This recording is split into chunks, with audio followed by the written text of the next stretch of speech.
Hello, everyone. I'm Neena Gopal. Welcome to Global Express, where we take a look at events unfolding in our neighborhood.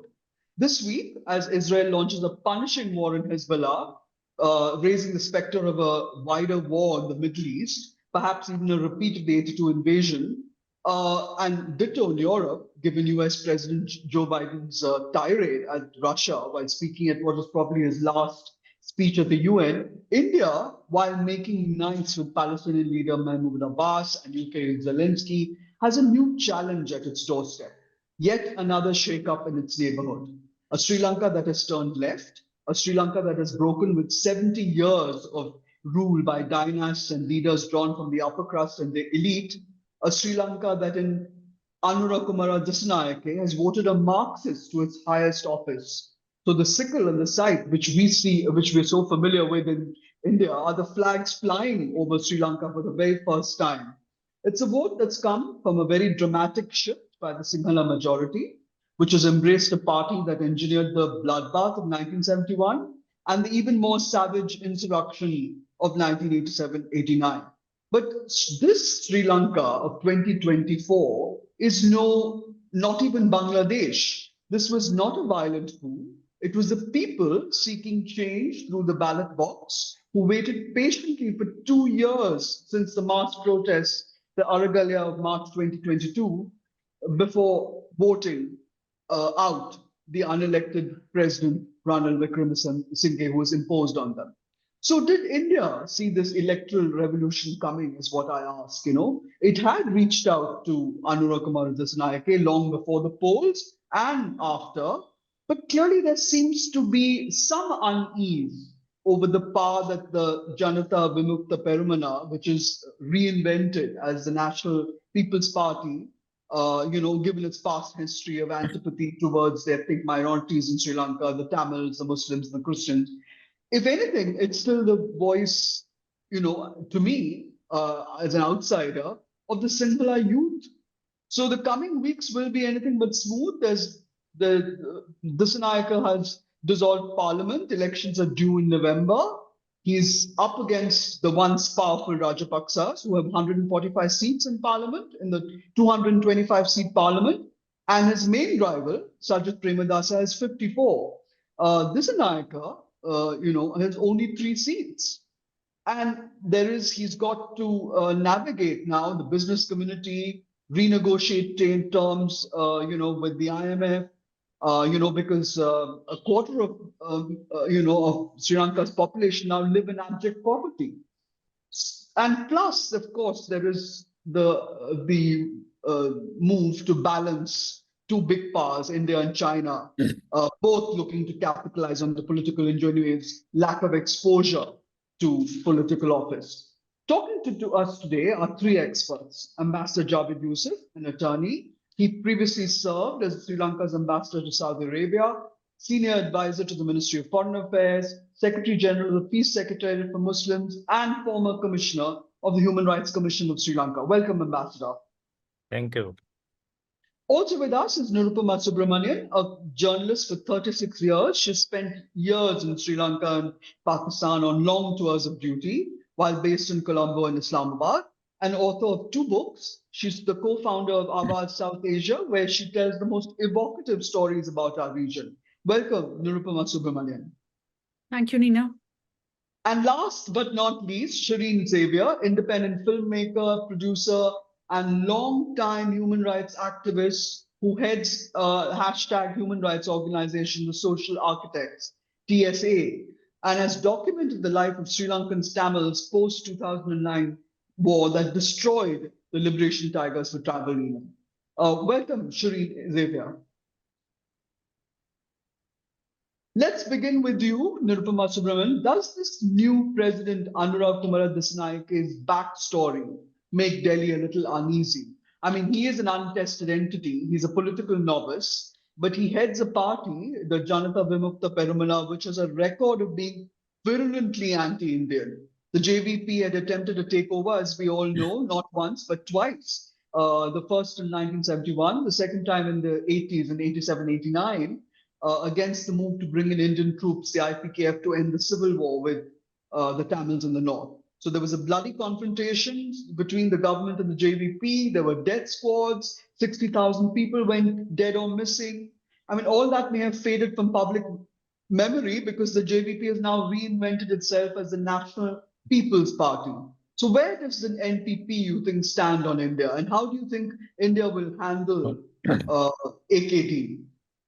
I mean, the social media is already scoffing, I believe, at the Indian High Commissioner's red bouquet to AKD. So where do we go? Because we've had our fingers burned from the Maldives. We haven't done well by, by promoting and from propping up Sheikh Hasina in many ways in Bangladesh. How do you see it evolving? Particularly because we can see that President Ranil Wickremesinghe has exited and is no longer probably even going to be a factor. And he was very pro-India. So I think India learned from what happened in the Maldives, where President Muizzu was a complete stranger, in fact, to India, to Delhi. And they had no interaction with him, or no substantive interaction with him before he was elected. And they were completely taken by surprise at what happened within the Maldivian Democratic Party and so on. Here, I think they were slightly more prepared because right from last year, opinion polls were showing that Anura Kumara Dissanayake was a front runner, and that if elections were held on just then, he would emerge he would be voted in as a president. So this was being reiterated across many opinion polls that were conducted from the middle of last year, I think. And in February, as you mentioned earlier, Anura Kumara Dissanayake was invited to Delhi, where he met the National Security Advisor, the Foreign Minister, and even the late Sitaram Yechuri. So he's not a stranger in that sense, like Muizzu was to India. And India, despite the hostility of JVP to India in the past, there is also, let us not forget that there has also been contact with the JVP. The JVP was also in the government of President Chandrika Kumaratunga in 2004-5.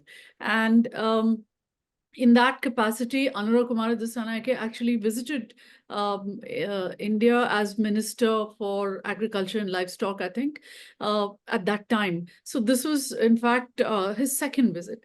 And he's also been very conciliatory in all his statements, in his interviews. He has made it plain that, India is the economic power in the region. Sri Lanka needs India's good relations with India for the benefit of its own people, for the benefit of its economy, that the Sri Lankan economy can grow better if it has those relations with India. So he is quite a pragmatist. I mean, if you look at his own political journey, he's quite a pragmatist, and it is very obvious that he knows that he cannot take a hostile stance against India. Of course, the question of how he deals with the 13th Amendment will be also important. India has kind of put the whole Tamil question on the back burner when it comes to its relations with Sri Lanka. We'll address that in a little bit, Nirupama. So I'll just leave it there, that, how Sri Lanka deals with that, how Dissanayake deals with that is also going to be crucial. Master, if I could bring you in, there are a number of projects, Indian projects in Sri Lanka, including Colombo Port. Let's talk about land bridge. India has offered to buy Sri Lanka's renewable energy.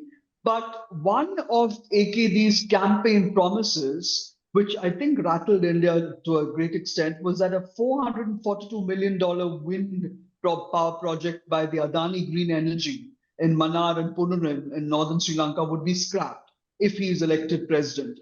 I mean, that does raise questions about the relationship with India. And right now, Sri Lanka is banking on its tourism industry more than anything else, because it's brought in at least 1.5 million tourists apparently over the last, first half of the year.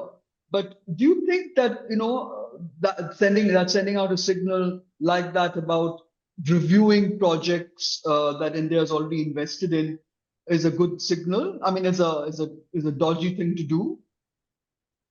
That's a question to me. No, that's a question to the ambassador. Okay. Well, I think what we have seen of Anura Kumara Dissanayake and the NPP is that they will tread cautiously with whatever they do, because they are presently also in an unenviable situation where they have just 3 ministers in cabinet, but they hope that with the elections in 2 months, things will get sorted out. They did say, Anura Kumara Dissanayake did clearly say, I think about a week ago, categorically, that the project, the wind power project in Mana, would be cancelled. Now that project is also before the Supreme Court, where Yeah, some civil society activists have taken it, and the matter is being looked at by the Supreme Court. But I think whatever decision they take, the government, they will take it on the basis not of anti-India or so on, but from the point of view of what is best for the country. Because even among civil society, this wind power project have raised a number of questions, particularly in relation to the costs, that there could be cheaper suppliers of electricity and so on. So the whole issue is there. So I think I don't really expect um, the government, the new government, to go on a collision course with India, or for that matter, any country, because this is a very unique situation we are faced. We are just coming out of an economic crisis. I'm sure ideologically, the NPP will not be happy with the IMF, going to the IMF, but then it's a fait accompli, so they have to deal with that. So I think from the statements, it's only 3-4 days since the government took office. You can see the president's statements on various matters are very thoughtful. They are not rash. So I believe that they will look at things in a very cautious, pragmatic, and also in the national interest. yeah. In fact, Nirupama, do you want to come in and make a comment? Uh, no, I was just saying that when you mentioned the deal for the wind power plant, um, I don't think it met all the gold standards of how such deals should be handled. It was a very secretive deal, and I would be very angry if such a deal were made in my country with somebody who flies in and just does a secret deal with the president, with the prime minister, and flies off and just tweets about it. After a few days, that yeah, this is done. So I really understand the anger in Sri Lanka, and I think even when India does business uh, with every neighbor, it needs to have a little more transparency in how it accomplishes these Yeah. things. Yeah. That's a good point. That's a good point, actually. And Delhi-Colombo relations had stabilized, actually, to a great extent under the presidency of Ranil Wickremesinghe. After India had been sort of sidelined by Mahinda Rajapaksa and his successor, his brother Gotabaya, they both walked in eyes wide open into China's debt trap. So, with the Belt and Road Initiative. Now, the Chinese President Xi Jinping has actually mentioned the fact that he wants to continue this relationship on the Belt and Road. Even though the total debt is a staggering 55.4 billion dollars. So, Ambassador, do you think that this is something that is going to also be given a once over by the new president? No, I think they will look at all these matters, because there are many issues which are pending, which may be too long to go into in a program like this. Now, we are having at the moment a very, after the economic crisis, two of the main sources of income at the moment are tourism and remittances from That's right. our workers abroad. Now, the tourism industry is doing well, and the figures are very encouraging. But the previous government, the government of Mr. Ranil Wickremesinghe, has thought it fit to take risk that sector by starting a new visa process, which has created a lot of confusion for people who want to come. And the stakeholders in the tourist sector in Sri Lanka are very worried. They are repeatedly asking that this be reviewed because the Supreme Court, even there, the Supreme Court has given an order that the uh, that the new arrangement be stayed and the old arrangement reverted to pending the final determination of the case. But the immigration head has not done that. And yesterday it came up before the Supreme Court in a contempt of court case, and he has been remanded. So like that, they will look at every case or every subject which closely affects Sri Lanka, because as I said, we are in a real difficult situation. So we have to tread cautiously and come out of it. That's a good point. So before we look at the parliamentary polls that are coming up in November and AKD's prospects in those polls, could we also examine the way that Tamils voted, Sherine Xavier? I mean, its undivided vote apparently is 15%. But two of these presidential candidates, I mean, both Ranil Wickremesinghe and Sajid Premadasa, did get substantial Tamil backing. Did do you think that the AKD ignoring the Tamils? I mean, that's the impression that I get, but I mean, I may be wrong. Will still see, a groundswell of support for him in the parliamentary polls. Nina, I wouldn't say that, whether AKD ignored or the Tamils didn't support or the people in the north and east, how they voted. Because if you really look at the statistics, I mean, it's spanning from 12, the lowest being in Mullaitivu at 6.25 to highest being in Ampara at 25.74. So substantial. I mean, when he only got 3% of the national vote about few years.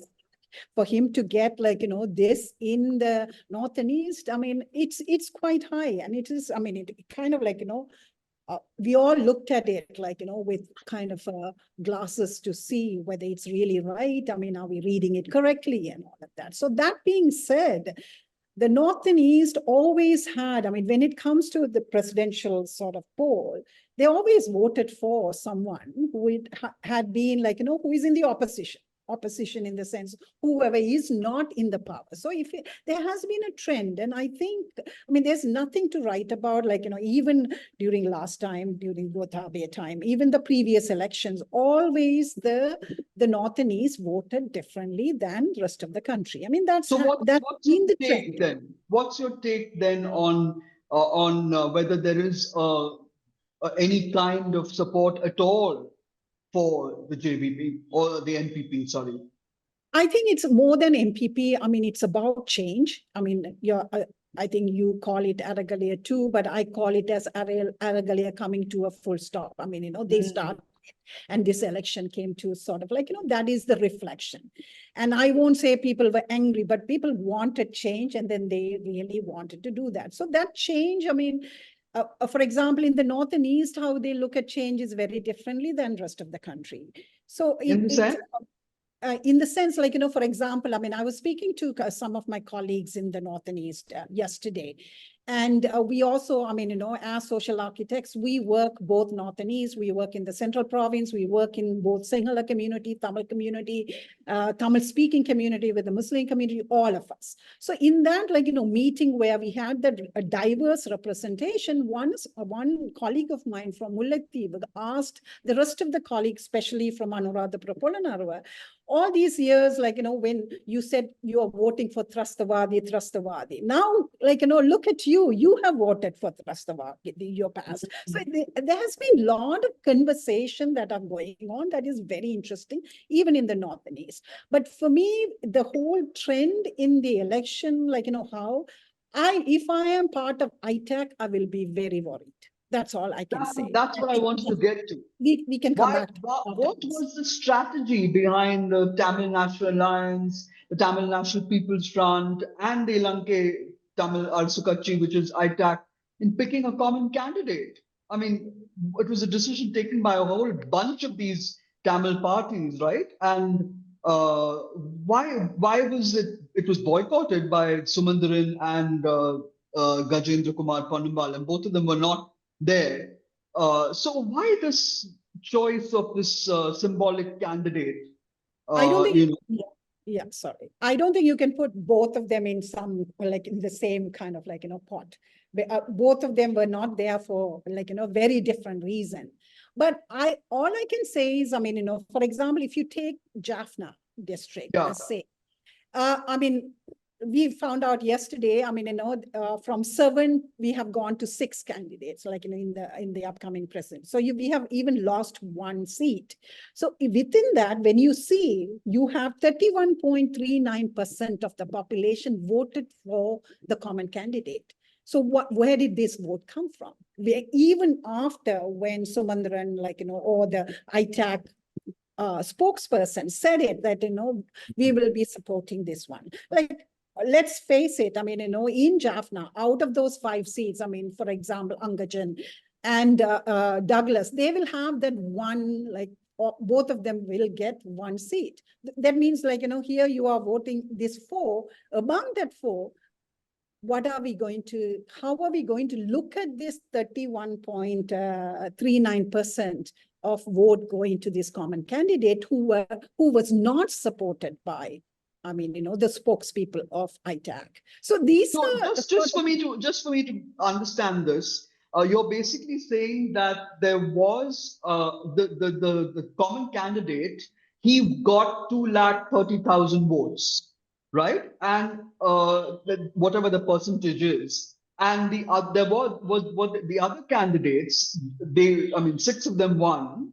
But does that mean that the people of the North and particularly the North voted for the Tamil Alliance or this sort of candidate? What was it? Was it a split vote? I think it's a split vote, Anina. Yeah. It is split, and it is also sort of an indicator before the parliamentary election as to how the vote is going to be split, because you have Gajan's party, you have Sumandaran group, then you have Sridharan group. So it's going to be split, and that, I mean, I'm speaking about Jaffna, mainly the Jaffna district, after losing 1 seat because of, I mean, the delegation and all of that. So I mean, yes, we were concerned about, when they announced this common candidate, but looking after the results of the election, I think I'm pleasantly surprised, I must say.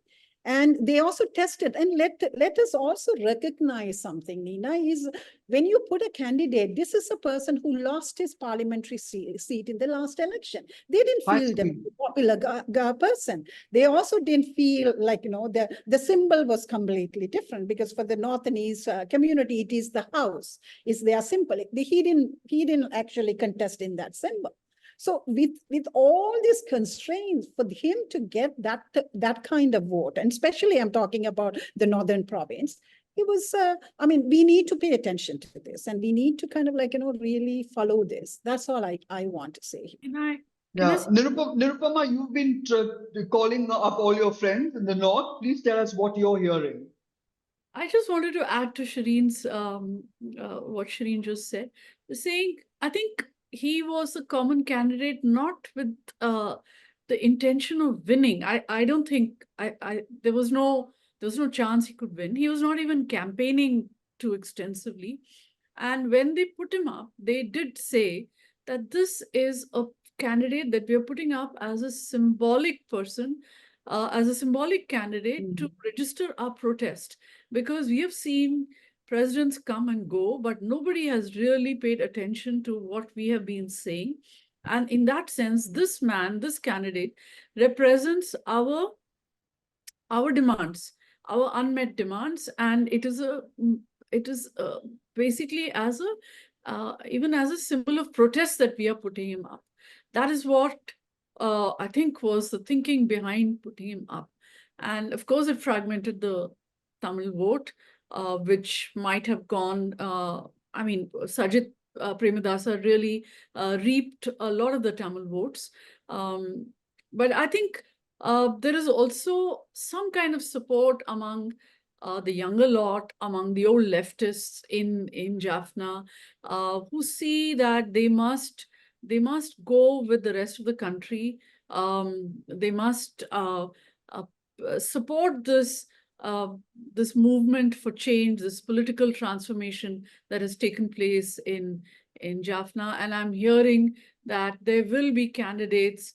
There will be takers for the candidacy of the JVP slash NPP when the parliamentary elections come around, and the JVP itself starts looking for candidates in the north especially. There will be a lot of takers for those tickets. That's very interesting because it's obviously the JVP's bloody history has been completely, it's not there in the collective memory of the young generation that is going to get tickets and stand from, on NPP tickets. That's very interesting to see. Ambassador, if I can come to you, I mean, could we look at how the people of the Eastern Province voted? I mean, Trincomalee and Batticaloa, there's some talk that businessmen are very worried about what kind of price they'll have to pay with this new Marxist government. But the young have reportedly voted for him. And if that is true, does that apply to young Muslims too? Many of them have apparently backed AKD completely. And why is that so? Because, I mean, in the past, the JVP's marginalization of the Muslim community is very well known. So does this Muslim community feel that the NPP will not go down that path that the JVP did? I mean, there are critics who say that, that's only a papering over of its Marxist identity, and it will take up Sinhala ethnic nationalism, So, I mean, are the Tamils and the Muslims worried at all that there could be a return to the bloody politics of the 70s and the 80s? Yeah, before I respond to that, I'd like to add to what Nirupama and Sherine said about the North. Yeah. I think my reading is that in the North, there was a fair vote for the NPP, but the fact that they didn't get as many as for like Sajid Premadasa or Ranil Wickramasinghe could be for a multiple number of reasons. One is Ranil Wickramasinghe and Sajid Premadasa are well known in those areas. They have been national politicians and so on and so forth. The NPP is less known there. And that is one factor. Another factor is, I think, maybe the message of NPP also didn't go there sufficiently, because it has to go Tamil speaking, and I don't know how the Tamil media actually carried that message. So that could explain why they didn't get more votes, but I think they did get a fair number of votes there. And with regard to the Tamil, the common candidate, right at the time when it was first mooted, I remember I did a column saying that it's a big mistake for the Tamils to put a common candidate. It's a waste of their votes, because obviously they are not going to win. And what are they going to achieve? Of course, the real cry for a Tamil candidate was on the basis that it will help to keep the cause of the Tamils and the problems alive and show the world what it is. But I don't think that has had such an impact here. So it is always best that the Tamils, and for that matter the Muslims, they get together with a national party of their choice, which brings it closest to addressing their concerns and so on and so forth. And nationally, Sri Lanka, I think, has come a long way. Now, for instance, this election was fortunately free from all racist slogans, religious slogans on all parties. So it's a good sign. And I think the people, unless somebody comes and stokes some hate deliberately. This time we have been free of that. And coming to the issue of the Muslims that you raised, I think the Muslims too, they traditionally they have voted for the UMP. And latterly, when Mrs. Bandaranaike's time in 70 and Chandrika's time in 94, there was a large portion which shifted to the SLFP, but still the majority remained with the UMP. Now, here, what we saw, not only in the East, I think even in Colombo and so many places, there was great enthusiasm among the young Muslims in particular, but not only them. That's right. To vote for the NPP on the basis that, things in the recent past had been horrible and we need a change and fresh in the face of the Aragalaya and so on and so forth. So And there moving was on a to lot the of, Easter bombings as well. yeah, there was a lot of enthusiasm. But still, as the votes show, in the Eastern province in particular, Sajid Premadasa and to a lesser extent Ranil Wickremesinghe got the Muslim votes. So I think that this is in that sense a unique election because the issues are different, the feelings of the people are different, and one of the biggest problems when you try to analyze in hindsight is that voters don't give reasons as to why they are voting. Different people would have voted for different reasons, but overall, I think. Muslims too did vote for the NPP, though the majority obviously voted for Sajid Premadasa.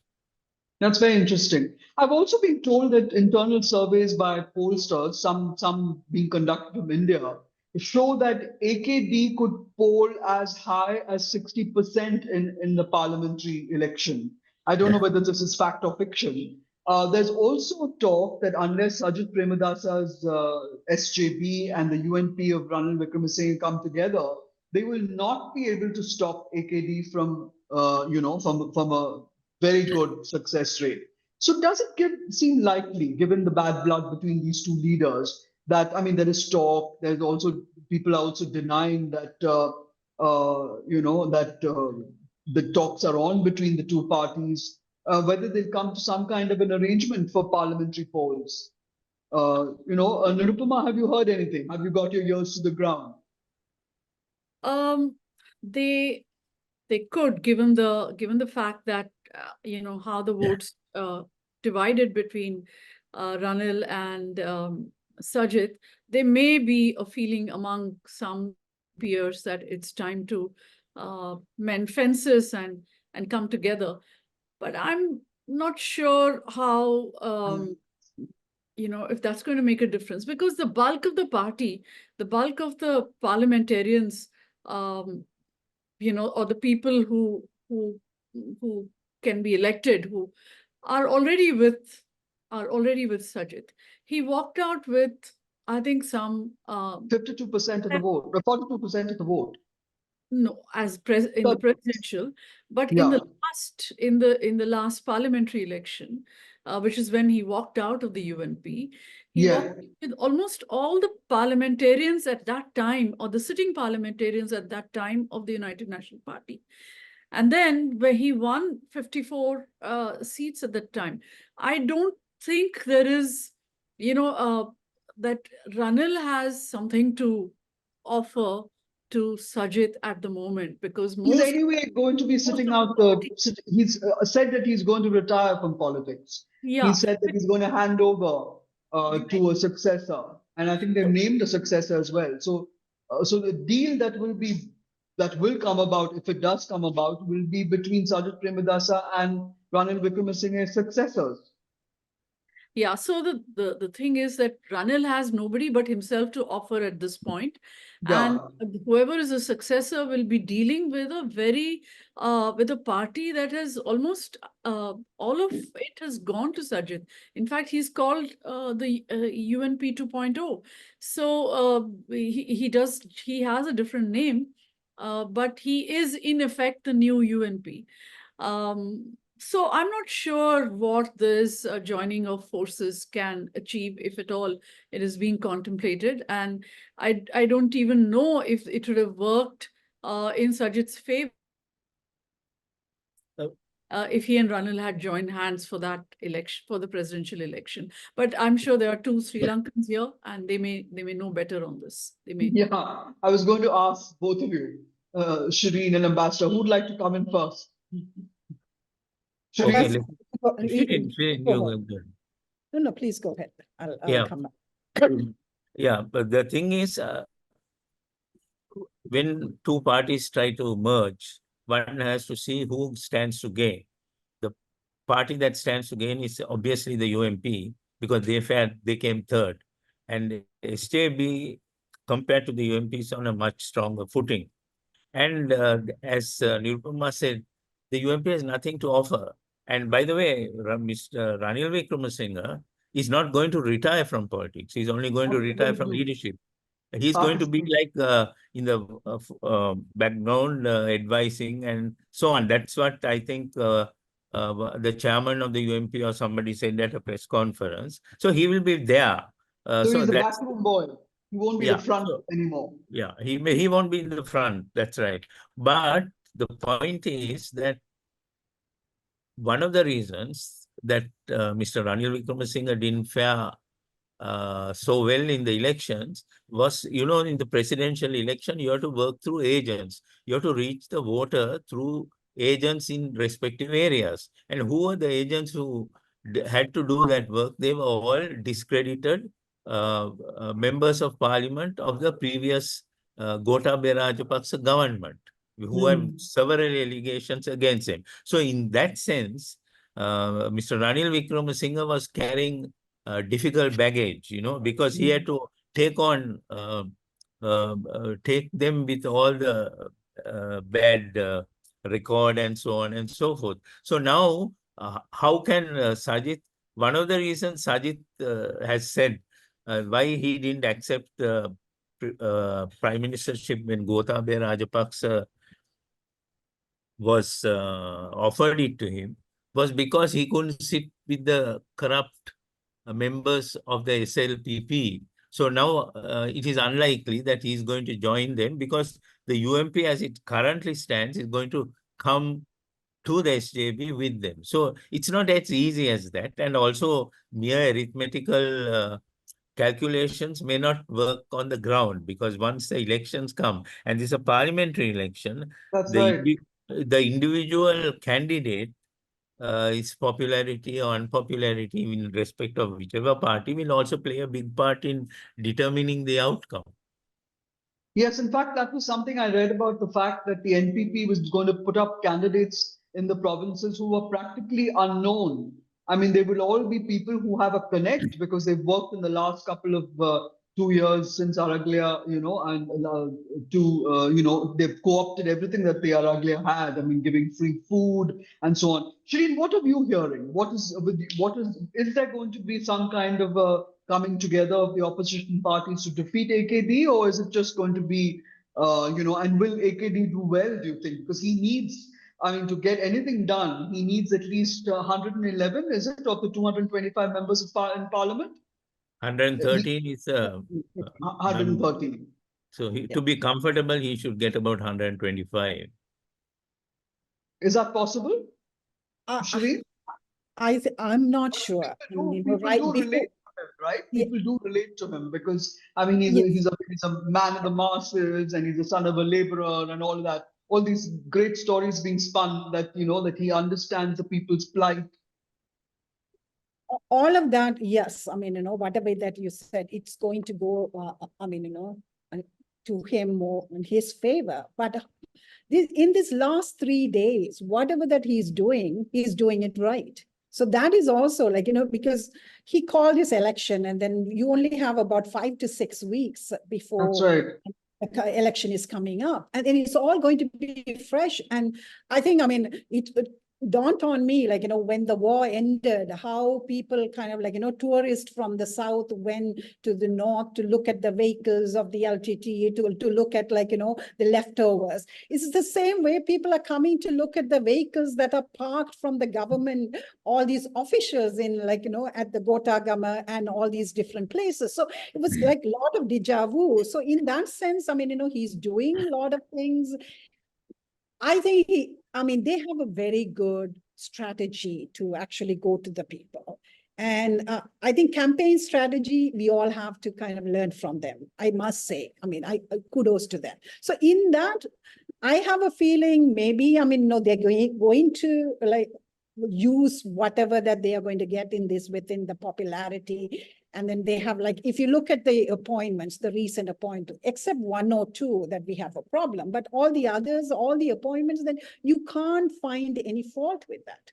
So people are watching it, and when they watch it, okay, this is the kind of system change that we wanted. People are going to actually sort of recognize these whatever outcome that they are seeing right now. So in that sense, he will. But getting this 125 from 3, I am not sure how they are going to do it. I mean, they are going to be alliance. They will have to make alliance. So it's going to be an interesting sort of next couple of months for us Sri Lankans, I mean. Yeah, Nirupama, if I can bring you in, what happens, what do you see happening, if AKD doesn't make the cut, if he doesn't actually get that halfway mark? I mean, there's a lot of economic challenges before, his government, and he doesn't have the economic chops that Ranil and his team did.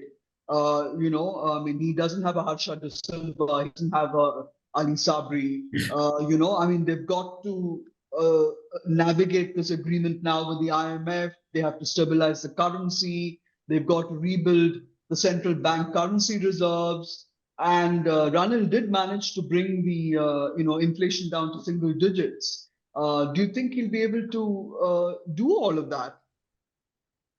No, for whatever he does, as you pointed out, he will need a parliamentary majority.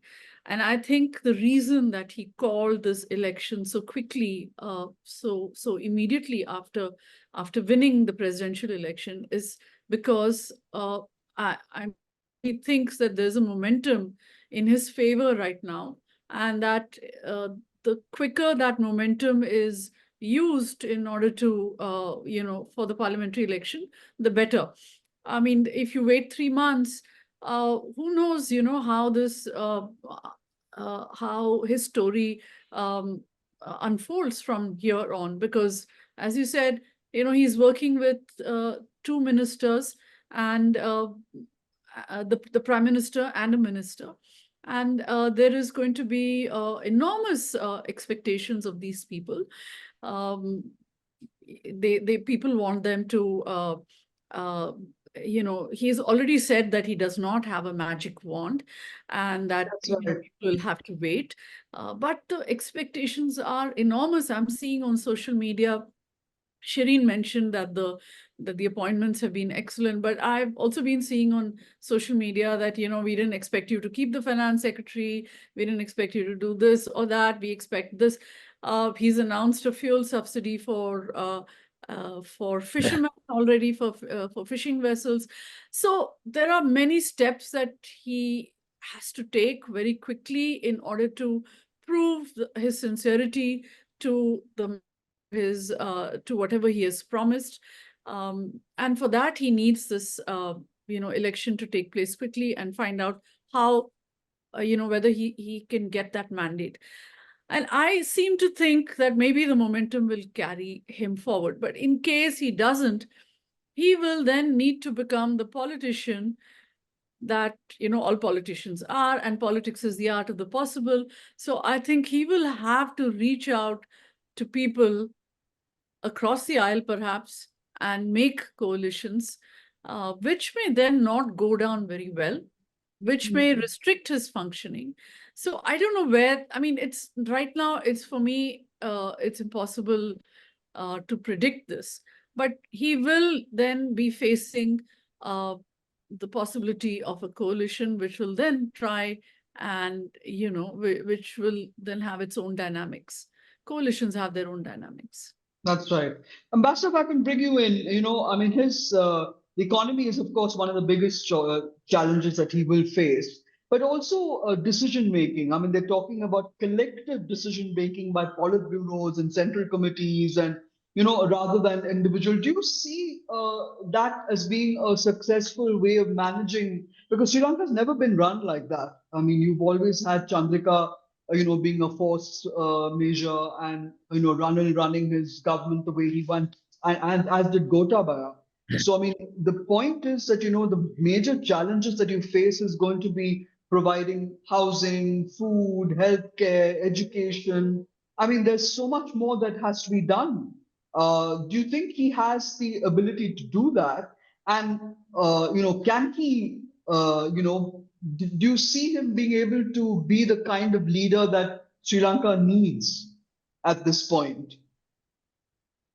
Yes, I think, as I said, you can see that he's treading very cautiously.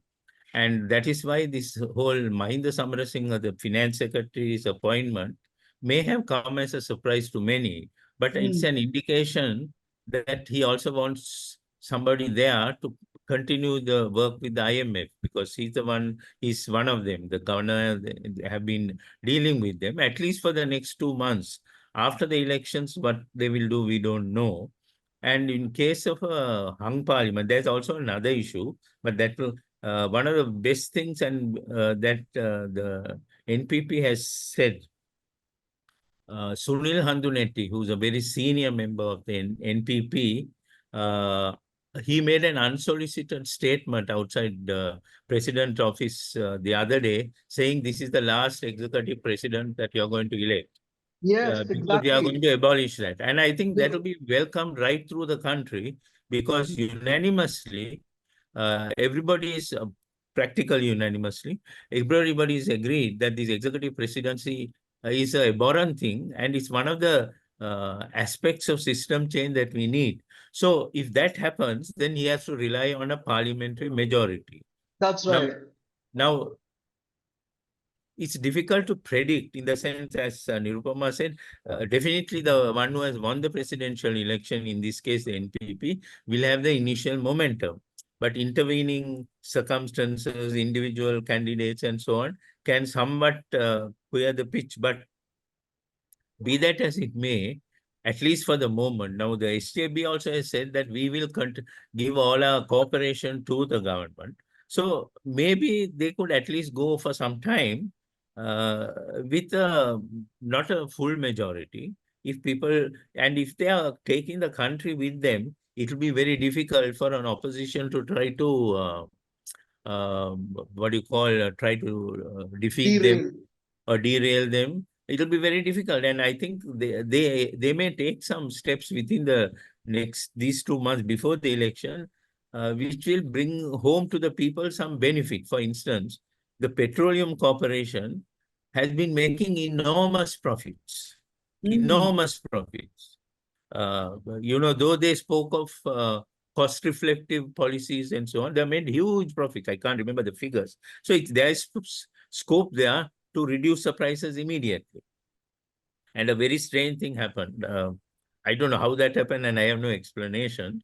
About a month back, the Minister of Trade said they are given permission for eggs to be imported, 3 million eggs to be Yeah, imported I read that. from Yes. India, because they are looking at Christmas and Eid, which is long way off, right? Yeah. And the argument was because the poultry producers were not selling eggs at a good price. But today's papers say prices have come down completely, and we don't need That's to right.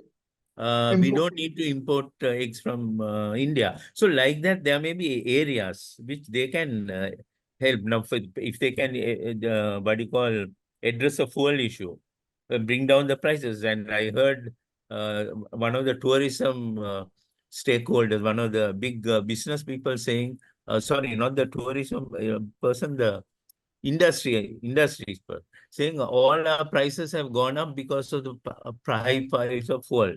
And there is talk of also electricity coming down. So if there are some changes made which will affect the people, then they see it as a signal that things are going well.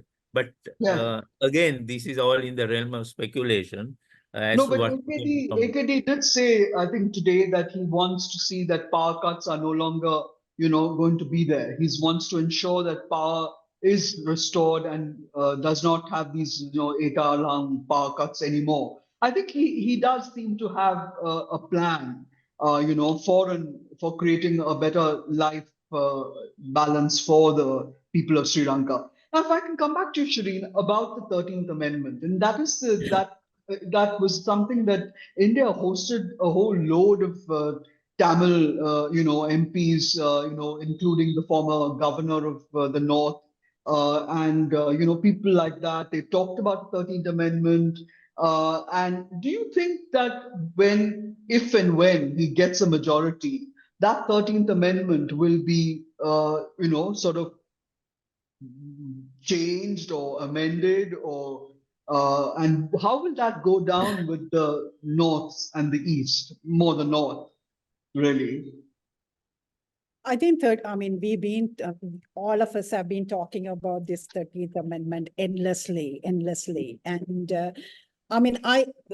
one issue, I think JVP was always against 13th Amendment. And then now JVP is like, is it JVP, MPP? What is going to be their stand? Because they did not openly speak about it, during the campaign or even before that. So we have, it'll be very hard for me to say anything on that, because again, this is not that area that they spoke about. They were never in in government.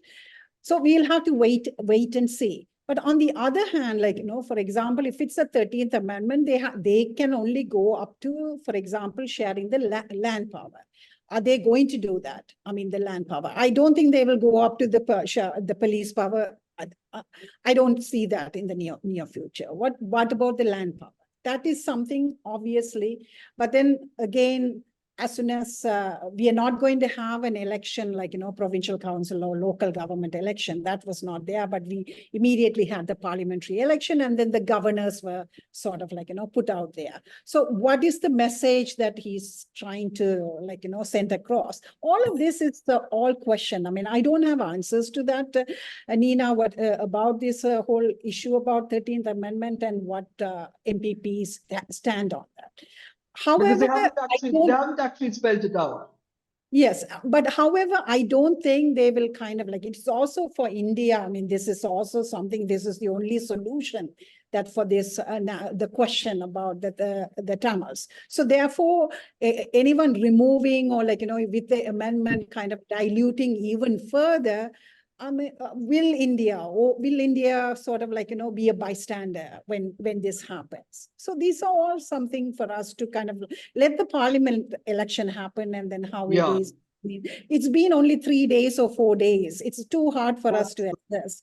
All what we're seeing is very much of a reactionary thing that's coming, right as we speak. They have actually giving fertilizer subsidies for the farmers. So that, things are coming up which are going to garner a lot of popular support, but that cannot go beyond a certain point.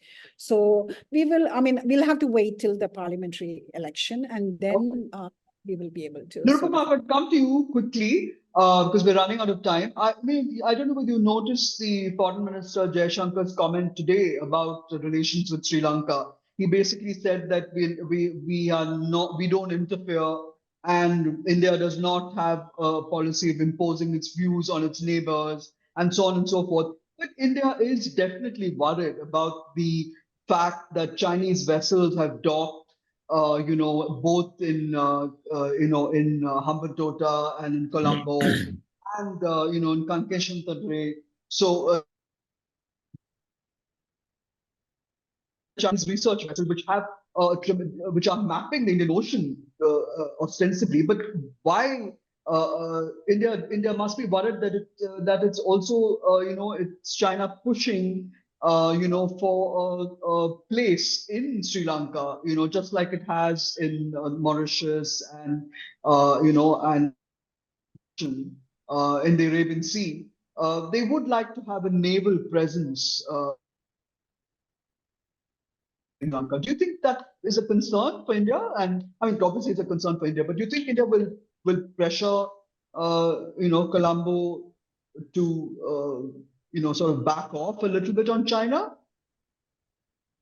So I think that pressure has been there from say 2012, that, and if not the pressure, at least the efforts to make Sri Lanka, convey to Sri Lanka that India has genuine security fears about Chinese military presence in the Indian Ocean around Sri Lanka.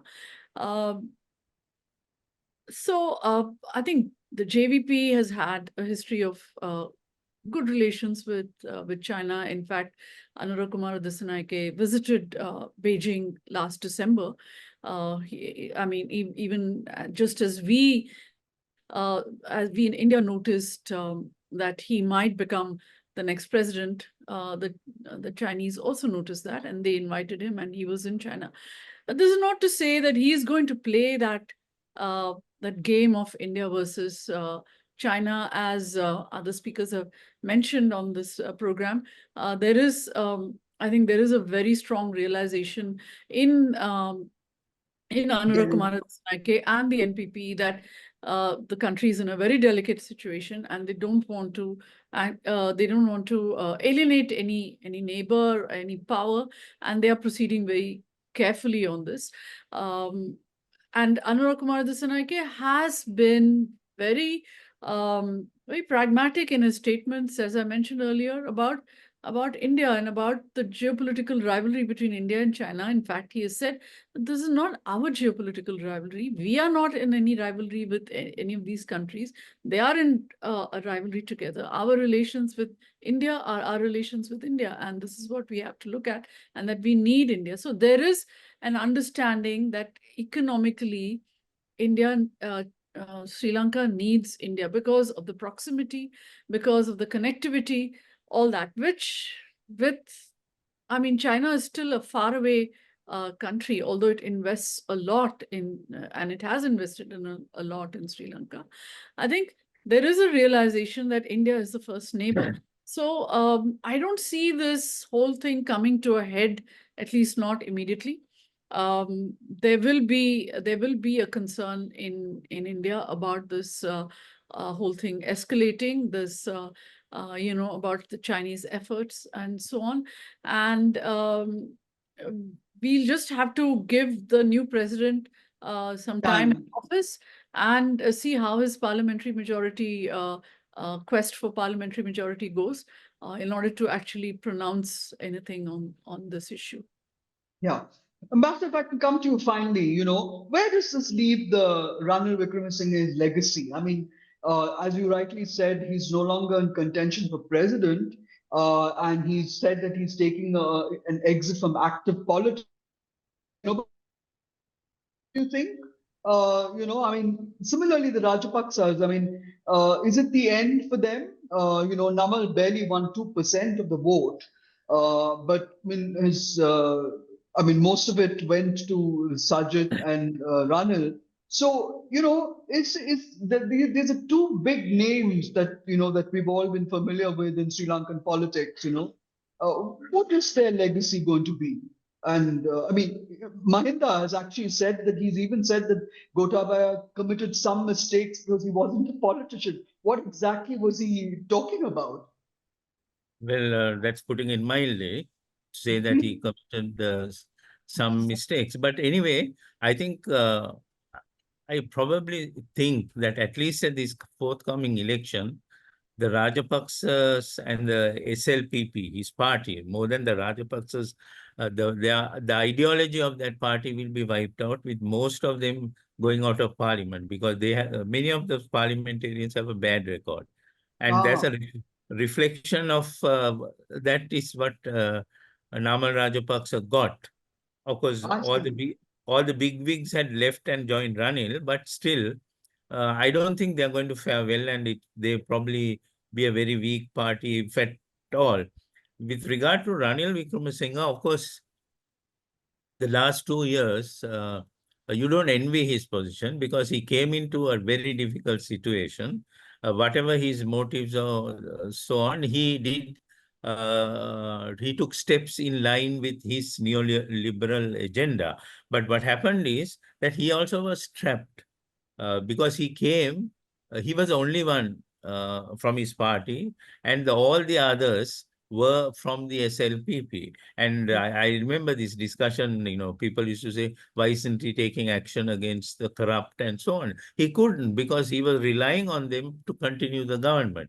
So within that framework, he did some things to, at least statistically, to put the economy on a reasonably, not a sound footing, but at least to stabilize it, if you like to call it. But the mistake he made is, which he could have done despite the people who were supporting him, there were things which the cabinet approved. He could have prevented, like this visa thing, which is a big thing. And if more details come out, I think that will really damage both the Ranil and his party. Then the Adani project. Now that was portrayed or shown as a government-to-government project, to try to convince people who are not happy with it. So there was so much. Then the cricket, there was a issue about cricket, corruption in cricket, and the whole parliament voted against That's right. those people who are administering cricket. But what happened was the Minister of Sports had to leave, but they took no action. So like that, there were things which he could have done. Unfortunately, it was not done. Oh, that's very interesting. Sherine, do you have any concluding remarks? I mean, all I can say, what I have already said, it's like we'll No, have but to. he is the first president to be elected without a majority support, isn't it? Yeah. I mean, So he we won have to wait. 42% of the vote, really Yeah. speaking. We have to wait and see. And then also, speaking about Ranil Wickremesinghe, obviously people did. I mean, that's why even he got, comparatively speaking to what he got in the last election, people did. There was a small amount of people who supported him. It's because, he did get the country out of where we are right now to where we were about 2 years ago. But all of that being said, I also want to echo, this issue about this whole election or campaign promise of AKD about this whole Adani issue, the windmill project. Because, for us, it's the windmill project is for example, we were also someone who was part of it in a particular way, filing the RTI application. We followed that. And then the whole process was wrong. It was completely, that goes back to what was the problem in the system. So again, AKD, if he's going back on that and saying that, okay, they are going to actually cancel the project. Basically they are following the law of the land. That's why they are canceling the project, not because they are kind of canceling it. There is an issue between India and Sri Lanka. So I think we need to also look at, Very as interesting. Nirupama said, is transparency, accountability, and then how this government, that for me, it's all about that accountability issue. And then whether this government, this newly elected president, plus the parliamentarians who are going to come in, whether they will be able to actually follow through that and then bring back that accountability and transparency in the country. Yeah, I think that's a very important point, actually, accountability. And of course, whether a novice like AKD, who hasn't really had a long stint in holding, positions in government, whether he can hold the Sri Lanka, ship steady, and with or without the numbers he needs in parliament. We'll have to wait and see how it goes. Thank you very much for being part of this exceedingly interesting post-poll analysis of Sri Lanka. Thank you, Ambassador Javid Yusuf. Thank you, Nirupama Subramanian. Thank you, Sherine Xavier. Thank you, viewers. Do click on the New Indian Express and watch and share Global Express.